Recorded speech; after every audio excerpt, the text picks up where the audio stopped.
दिशा निर्देश जारी किए। इसीलिए हमने तत्काल जांच के आदेश दिए हैं और उसकी रिपोर्ट शाम तक बुलाई है। उस रिपोर्ट में वो ये दोबारा हादसे ना हो उस बारे में अपनी रिपोर्ट देंगे।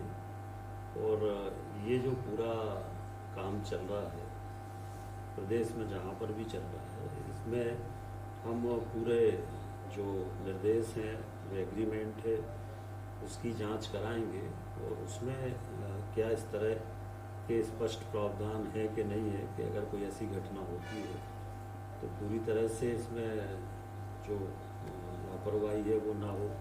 इसके सुरक्षात्मक उपाय क्या होना चाहिए, वो थे कि नहीं थे।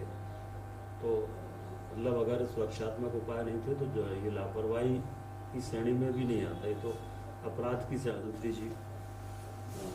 आज हमारे जो भाजपा शासित राज्य है, जो हमारे सभी माननीय मुख्यमंत्रीगण हैं, उनसे राज्यों का प्रेजेंटेशन ले रहे हैं। ये बहुत ही अच्छी पहल माननीय प्रधानमंत्री जी की है। इससे प्रधानमंत्री जी के ध्यान में राज्य में जो काम कर रहे हैं वो ध्यान में आते हैं। इसके अलावा अनेक ऐसे आइडियाज़ आते हैं, अनेक ऐसी योजनाएं आती हैं जिनको राष्ट्रीय स्तर पर भी माननीय प्रधानमंत्री जी लागू करना चाहते हैं। और उदाहरण के तौर पे हमारे यहाँ की जैसे लाडली लक्ष्मी योजना थी, तो पूरे देश में अब लाडली लक्ष्मी अलग अलग नाम से चल रही है। तो माननीय प्रधानमंत्री जी के साथ माननीय मुख्यमंत्री जी मध्य प्रदेश में जो हम लोगों ने नवाचार किए हैं, जो नई योजनाएं बनाई हैं, उनका प्रेजेंटेशन करेंगे और माननीय प्रधानमंत्री जी का मार्गदर्शन मिलेगा। और उनका इतना लंबा जो एक मुख्यमंत्री के नाते, देश के प्रधानमंत्री के नाते जो उनका अनुभव है दुनिया का, देश का, उस अनुभव के आधार पर हम राज्य को और प्रगति के पथ पर। मुनव्वर के बारे में आपने कहा है, तो मुनव्वर जो है, जिनको माननीय दिग्विजय सिंह जी ने कॉमेडी के लिए आमंत्रित किया है, हम सब जानते हैं कि वो एक धर्म को अपमानित करने का, हिंदुओं को अपमानित करने की कॉमेडी करते हैं। और दिग्विजय सिंह जी से मेरा आग्रह है कि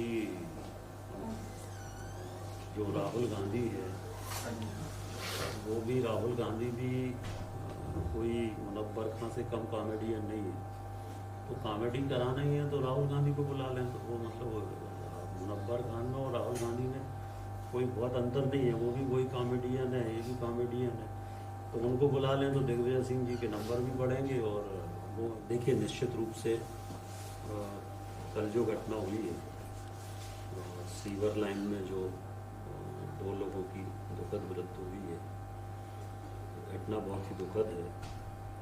और कल ही मैंने तत्काल, जैसे ही जानकारी मिली थी, तत्काल जांच के आदेश दे दिए थे और आज शाम तक जांच रिपोर्ट भी मिल जाएगी।